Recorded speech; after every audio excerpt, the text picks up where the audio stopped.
Hello and welcome to another edition of Whiteboard Wednesday. It's Leon Street from Business Owner Elevation. I just want to shout you out for jumping onto another edition of the groundbreaking show where we break down the things that are working with your marketing in your business so that you are not banging your head up against the wall, stuck, confused, worried about how you're going to make ends meet, and more importantly, making you question what you're in the business that you're in and thinking, will it ever work the way that I dream, the way that I write my goals down? Well, have a guess what, guys? I'm here to break that down with another great lesson for you today. So today's topic is how to virtually guarantee your marketing attracts buyers of your products and services. And so I just want to shout everybody out watching on the camera on the right. This is for our private group, so I just want to shout you guys out. So I'm going to take you through 3 key elements of how you virtually guarantee that you get your marketing working so that your marketing attracts buyers of your products and your services.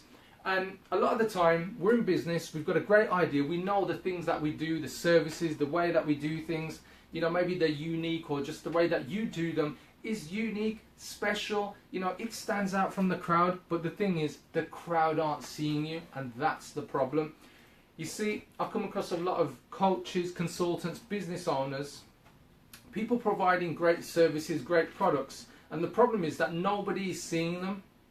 And for one reason or another, they're told or they see lots of the hype that goes around online, you know, jump onto Google AdWords, jump onto Facebook, you know, get in front of billions of people. And the reality is that that's not going to happen. You're probably going to get through to thousands, tens of thousands, maybe, and that's if you've got a decent budget, millions at best. But the reality is, for the small business owner, you're probably going to be hitting around 1,000, maybe the few tens of thousands, and that's where most people are really going to lie.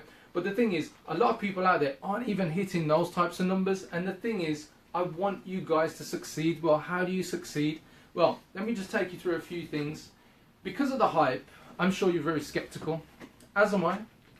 You're probably looking for answers. You want to move from here to the next stage, to the next level of where your business is. And because of that, it becomes very frustrating. And you're looking at some people who are visibly or from the outside looking in, look like they're a real great success. And I watched something recently, actually. It was a video on social media. I think it was on Facebook or YouTube, doesn't matter. And the video, and I'm slightly going off tangent, guys, but bear with me because this is a really cool story. The video talks about and shows how we as society show the best side of ourselves. And it's become a phenomenon now, and it's become the new drug. It's become the new, as I said, the new drug. It's the new thing. And it's actually a thing that takes away from humanity, I would say. It's something that takes away from, you know, the personality, the character, who we are as human beings. And so let me break it down. The video shows people where they take pictures of themselves, and so it's like a mini documentary, but it's also, you know, it's one of those things where it's highlighting the things about us. So people, before they take pictures, they make sure they look their best, you know. They'll do the hair if they have any hair. They'll do different things where they'll make sure they've got the best clothes on, or maybe they've got the best background behind them, because they want to show the best version of themselves. And actually, they want people to like their picture, like the video, you know, comment, share, all of those types of things. And because of it, people are now driven by how many likes am I getting, how many comments am I getting, how many shares am I getting. And actually, what they're not driven by is the reality of, you know, life isn't always perfect. Yeah, things happen. Business is tough, especially for business owners. And rather than getting another kind of dose, the drug of, I've got some more likes, you know, on a picture, on a post or whatever, actually what matters to you is, and what should matter, are you attracting buyers? Are you making money? Is your business a business, or is it a job where you're actually broke in the job, living below your means? And in most cases, people living above their means, and they're broken in debt as well. You see, the thing is, I'm going to break this down, and it isn't rocket science. And Les Brown, I think he says it best. It isn't. Let me think of the quote. I'm going to come back to this quote right now. So let me just summarize. So, it isn't common, or here it is, I've got the quote now, it's come back to me. This one again, off tangent, but I want to say this one for you. See, the thing is, it's common sense, but it isn't common practice, what I'm about to show you. And that's the thing, guys. So, 3 key areas. I'm going to get into this before I waffle on and start telling you more about the war and peace of running a business and all the hype, all the things that, you know, you can't believe. And I'm going to break it down. So, just a quick note, if you missed my rant video yesterday, please check it out. If you're watching this in the Business Owner Elevation Facebook group, go check out the video I posted yesterday after this one. If you're watching this on the Facebook page, you should see it below as well. And if you're watching this from my personal profile, welcome to the world of Business Owner Elevation. So point number 1.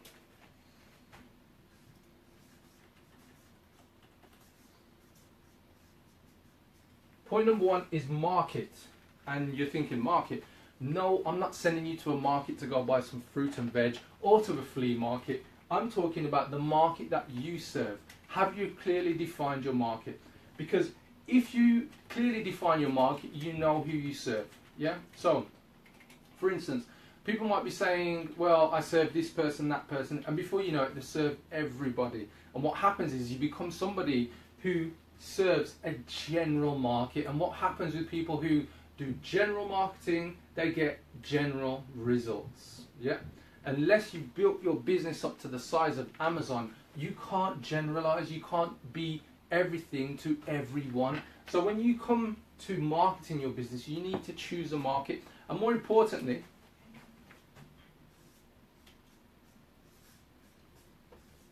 you need to choose a hot market. And so let me give you some examples. You might be in the wealth market, you might be in health, you might be in relationships. But then what you've got to do is dig a bit deeper. You've got to go into a sub-market. Again, you can't be general, so you need to go specific. So after you've got your top markets, one of the top markets, wealth, health and relationships, you dig in. So as an example, let's think of somebody like a coach. So a coach would fit into probably the wealth market, unless they were like a spiritual coach, maybe they would get into the health side of things. But let's stick with it. Let's go with a business coach. It's very straightforward. The top market would be wealth. Let me just make a note of that. So wealth. Then there's going to be a sub-market. So for a business coach, it might be simply business coaching.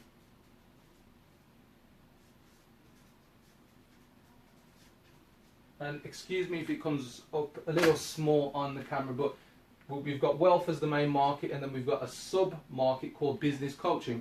But then even that is still general, because it's kind of like, is that business coaching for startups? Is it for established businesses? Is it for businesses that turn over medium 5 figures, like 50,000? Is it business coaching for people and companies who turn over 100,000? Is it business coaching for companies who are doing 1 million plus? And so then what you've got to do after you understand that you found a hot market, you need to dig into what is the niche within that market. So the niche is just exactly what, like I've just told you. So one niche for business coaching might be businesses that turn over 100,000 in, let's think about this, in the professional services industry. So I'm going to choose one. So we're going to go 100k businesses, and then I'm going to choose accountants. So the example is the niche. We're going after businesses who are doing 100,000 turnover in the accounting industry. So now you're starting to look at, we've got a market that's hot. We're going after a wealth market, the sub-market that is business coaching for, and the niche, business coaching for accountants who are turning over 100,000. So here's the cool thing. So what I do to make sure that this market is actually hot, rather than just blowing up my own trumpet and thinking, yeah, I think it's hot, you know, there's accountants out there at this level. What you've got to do is research. So you research the market to truly know if it's hot.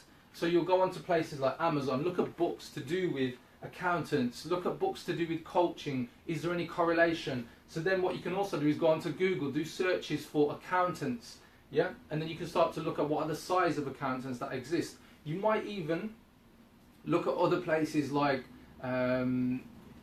You've got specialist forums, maybe specialist groups. You might go onto groups on Facebook, groups on LinkedIn, and you're really trying to dig into, do these businesses exist? What's the type of demand? Are these types of businesses even getting reviews? Maybe you look at the top 10 accounting companies. Maybe you get some data, you could buy a list. Maybe you phone up some people and do some offline research. So you phone up some companies, try and establish what is the size of these businesses. So this is just one example, but the key thing is that now that you understand the market, you understand who your message, and I've not said it yet, number 2, who your message is for. So number 2 is message.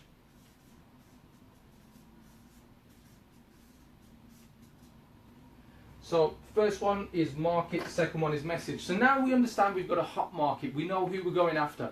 We can now start to figure out, well, what's the message? What is the thing that's going to hook them? So if we use the metaphor of fishing, so we've got a fisherman or fisher lady with their rod and hook, we need to put something in the message that hooks them. But the cool thing is that now we understand who the target audience is, because we've gone for the market, the sub-market, and then the niche. So now we can start to tailor the message. So we're no longer general, we're actually specific. It's almost like the difference between somebody having a sniper rifle that can be very focused compared to somebody with a shotgun that sprays out pellets and there's no real focus and it's kind of scattergun approach. Now, with the message, we can create something called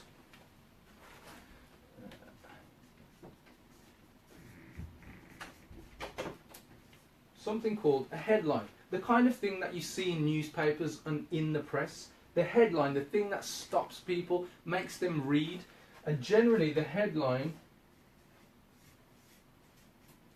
will have a hook. So it'll be something of real juicy interest for the target audience. So it could be something to do with, like what we've got today, how to virtually guarantee your marketing attracts buyers of your products and services.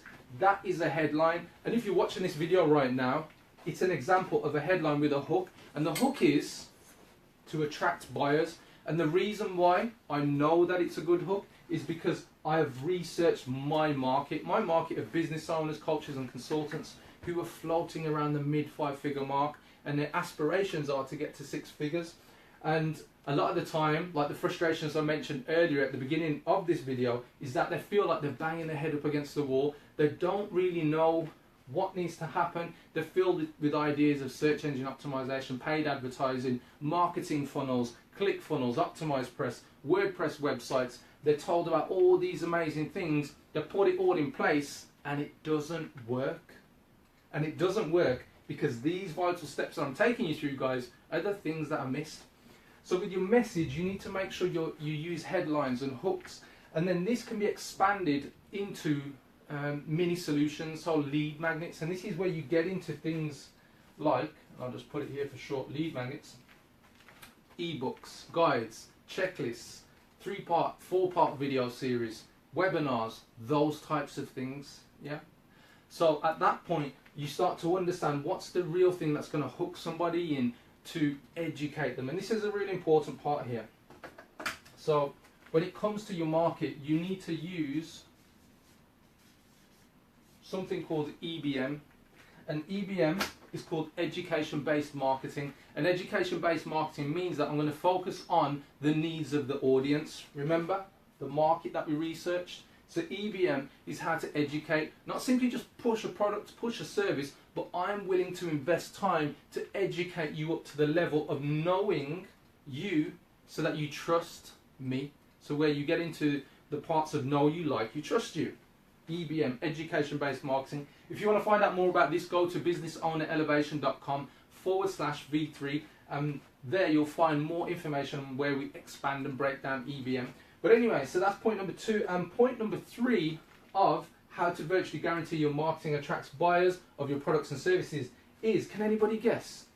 Market, message, medium.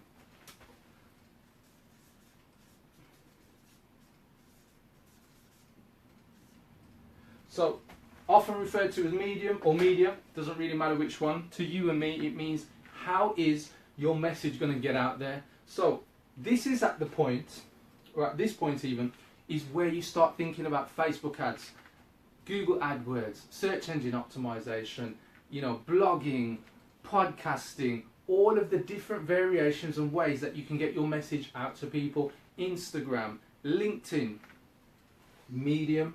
You see, the thing is, it might be those things online, but then you've got the flip side of that. You might have telemarketing, you might have business networking, you might have focused lead generation, client acquisition, and it's really understanding what are the mediums you're going to go after. So for instance, if you say, actually, I found a hot market, I've got my message right, but I'm only going to target these people on Facebook, and actually what you find out in your research, and this is important, when you do your research about your market, you find out that actually a lot of your audience aren't online and they're actually offline at events. So then you really need to think about, when you've targeted that market in the first place, is it the right market for your business model, for what you want to do, for how you want to run your business? And this is an important thing. And because of the great numbers, for instance, like there's 2 billion people, active users on Facebook every month, people are like, wow. I mean, it's virtually a quarter, or just over a quarter, of the world population. So it makes sense, you know, more than likely one of your customers is going to be on there.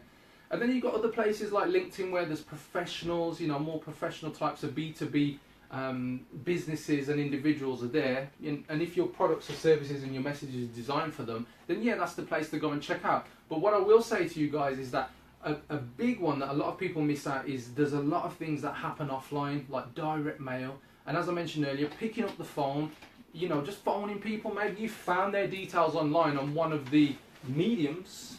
You know, it might be a review site like Yelp, it could be Yellow Pages, but you find their details and you just pick up the phone, you start to build up a relationship and use education-based marketing. You don't pick up the phone and say, hey, I want to sell my products or services. Hey, we've got this great report that works for accountants who are turning over 100,000 up to 250,000, where we can show you how to really attract in the right types of buyers. You see that kind of example? It's more education based, and most people will say, yeah, that'll be great, send that report through. And here's the thing, guys, maybe you send them a PDF, or maybe you send them a printed report. Give them something to touch, to hold, something like this, touchy-feely. And that comes back to the modalities of how we communicate. Visual, auditory, kinesthetic, how we feel stuff and how we feel it inside. So guys, that's the 3 M's in essence, and the 3 M's is something that I picked up from some of my education as I learned more about marketing, and it's something that I implement for our clients. If you're stuck right now, it's coming up to the end of 2017, you want to grow your business, you want to take it to 6 figures, or you just want to get away from where you are. If you're stuck, you're in a slump, you're not moving, and you want to take your business to that next level, get in touch, guys. It's very simple. You can leave a comment below this video and say, what's the keyword that I'm going to look for? Put guarantee under this video, and if you comment guarantee below this video, I can send you a follow-up video, and also I can message you, and then you can tell me what your biggest problem or challenge is right now.